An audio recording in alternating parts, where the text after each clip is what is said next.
C'est l'histoire d'une plaque de verre. Ça aurait pu être une pierre ou une structure métallique, n'importe quoi qui compose un immeuble. Un immeuble de bureau qu'on pourrait trouver par exemple à La Défense ou à Plaine Commune si on est dans la région parisienne. Mais on pourrait la trouver aussi à Dubaï ou à Barcelone ou dans n'importe quelle autre ville. Bon, alors cette plaque de verre avec les 1000 autres qui l'entourent reflète le soleil, ça donne un style au quartier, ça donne un style moderne, mondialisé, enviable, bref, une esthétique qui est chargée de valeur. Mais quand on fait un travail de géographe, on se pose la question de savoir mais qu'est-ce qu'il y avait avant?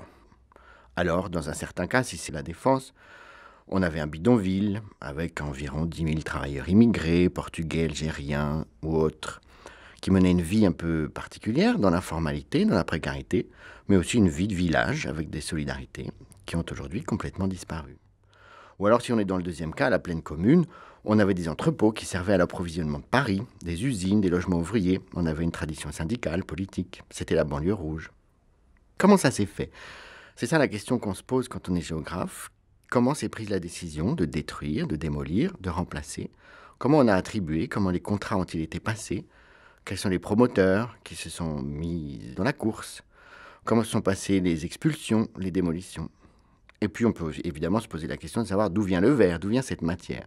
Alors ça ouvre un vaste chapitre, celui des ressources, des matières premières, des concessions, des relations internationales. Où est-il fabriqué ce verre à partir des ressources? Il est fabriqué en général dans des usines qui ouvrent un autre chapitre, le chapitre des délocalisations, le chapitre de l'automatisation, de la question des salaires, des grèves, des enclaves mondialisées. On va s'intéresser évidemment au transport, aux conditions de transport, aux ports, au fait qu'on privatise un certain nombre de territoires dans les ports. Puis si on est toujours sur cette plaque de verre, on va se demander mais qui nettoie ce verre, en tout cas à l'intérieur? Évidemment, on a de fortes chances de trouver une employée d'une société de services qui sera immigrée, sans doute étrangère, peut-être sans papier, très vraisemblablement une femme. Et puis on peut se poser aussi la question de savoir qui a construit ce chantier, qui a travaillé sur le chantier. Là, on aura à peu près les mêmes réponses, sauf que ce sera vraisemblablement un homme. Donc en gros, cette question, elle ouvre la question des échelles.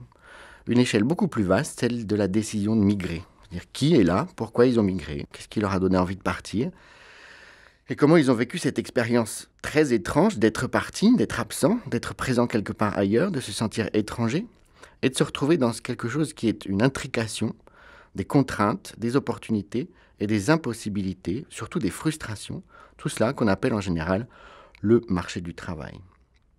En tout cas, c'est quelqu'un qui a été prêt à mettre entre parenthèses un certain nombre de choses pour faire cette expérience.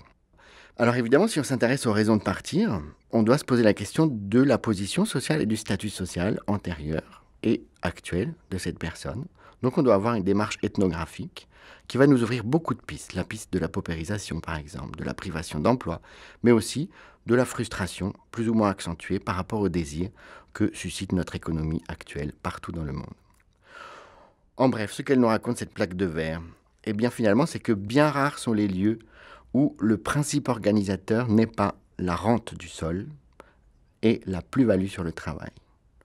Elle nous dit aussi que chaque élément visible d'un paysage, notamment le paysage d'une ville, renvoie à des échelles différentes, des catégories de personnes, des rapports sociaux, de production la plupart du temps, et surtout des effets de frontières. Parce que d'un côté et de l'autre de la frontière, on va avoir des droits, des lois, une fiscalité différente, et on va trouver de par le monde de nombreuses enclaves extraterritoriales. En gros, en regardant un panneau de verre, ce qu'essaye de faire le géographe, c'est de ne pas tomber dans le panneau, justement. C'est de documenter, c'est de signaler, c'est de ne pas avoir peur d'expliquer, de démasquer ce qui n'est pas visible ou ce qui est caché derrière ce qui est ouvertement très visible et très mis en scène, et d'éventuellement de critiquer ou de dénoncer les injustices qu'on peut appeler des injustices spatiales. Et puis du coup, son rôle au géographe, c'est de montrer que la situation face à laquelle on est, c'est forcément quelque chose qui est lié à un des avatars du capitalisme, et de rappeler que ce capitalisme a besoin d'inventer des politiques identitaires pour permettre de faire parler d'autre chose.